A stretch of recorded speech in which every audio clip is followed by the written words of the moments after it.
क्या हाल है दोस्तों। आज ना हम मशीन लर्निंग के सबसे कूल, सबसे सिंपल एल्गोरिथम को डिकोड करने वाले हैं।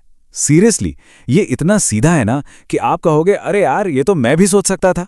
कभी सोचा है कि भाई एक मशीन वो डिसीजंस कैसे लेती है? मतलब उसका सीक्रेट सॉस क्या है? कोई बहुत ही मुश्किल फॉर्मूला, या फिर वो बस अपने दोस्तों को देखती है। सिंपल, जैसे अगर किसी के 5 बेस्ट फ्रेंड्स क्रिकेट के दीवाने हैं तो बहुत हाई चांस है कि वो इंसान भी होगा। और इसी संगत का असर वाले फंडे पर बेस्ड है हमारा आज का सुपरस्टार, द के नियरेस्ट नेबर्स एल्गोरिथम। चलो इसे ना एक कहानी से समझते हैं। इमेजिन आप अभी अभी एक नए शहर में शिफ्ट हुए हो, सारा सामान पैक है, सब रेडी है। एक घर मिल गया है, लेकिन उस एरिया के बारे में कुछ भी नहीं पता। तो दिमाग में एक बड़ा सा क्वेश्चन मार्क है कि यार ये पड़ोस अच्छा है या बुरा। अब पूछें तो किससे पूछें? तो ऐसे में क्या किया जाए? सबसे आसान काम, अपने आसपास के पड़ोसियों की ना एक वाइब चेक की जाती है। वो कैसे रहते हैं, कैसे बर्ताव करते हैं, उससे पूरे एरिया का आइडिया लग जाता है। अगर दिखता है कि ज्यादातर पड़ोसियों का सीन चिल है, सब हेल्पफुल हैं और मतलब ओवरऑल माहौल एकदम हैप्पी है, तो फौरन पता चल जाता है, हाँ भाई ये एरिया तो सॉर्टेड है। सिंपल। लेकिन अगर इसका उल्टा हो तो पड़ोसी लड़ रहे हैं, हर जगह कूड़ा पड़ा है और हवा में एक अजीब सी टेंशन है, तो आपका फैसला भी एकदम क्रिस्टल क्लियर होगा कि भाई यहां तो बिल्कुल नहीं रहना। और बूम, बधाई हो, आपने अनजाने में के नियरेस्ट नेबर्स एल्गोरिथम यूज कर लिया है। तो केएनएन का जो कोर आइडिया है ना, वो सुपर सिंपल है। चोर चोर मौसेरे भाई वाली बात। किसी भी नई चीज को जज करने के लिए बस उसके सबसे करीबी पड़ोसियों को देख लो, बस इतना ही है। तो चलो अब फटाफट से इसका 5 स्टेप वाला फंडा भी समझ लेते हैं। बहुत आसान है, देखना जरा। स्टेप 1, के चुनो। के का मतलब है कि हम कितने पड़ोसियों से सलाह लेंगे, 3, 5 या 7। फिर स्टेप 2, हम अपने सारे जाने पहचाने डेटा पॉइंट्स यानी अपने नीले और लाल घरों को एक ग्राफ पर प्लॉट कर देते हैं। और अब आता है कहानी में ट्विस्ट। एक नया घर आता है, द मिस्ट्री हाउस। हमें नहीं पता कि ये नीला है या लाल।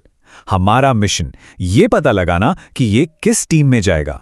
इसके बाद हम इस नए घर से हर दूसरे घर की दूरी नापते हैं, और क्योंकि यहाँ दूरी ही सब कुछ है तो हम अपने के हिसाब से सबसे करीबी पड़ोसियों को ढूंढते हैं।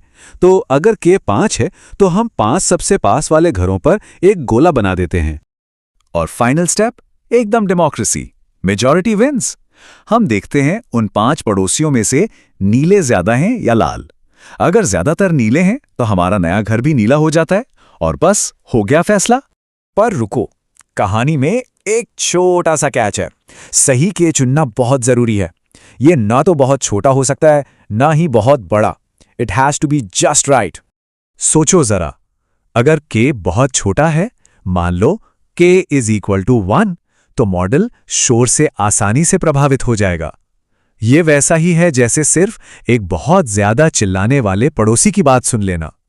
और अगर के बहुत बड़ा है तो भाई पूरा केओस, इतनी सारी ओपिनियंस के बीच असली वाइब ही खो जाती है, बिल्कुल पार्लियामेंट जैसा सीन। तो हां, सही के ढूंढना भी एक कला है। और अब सुनो मजेदार बात।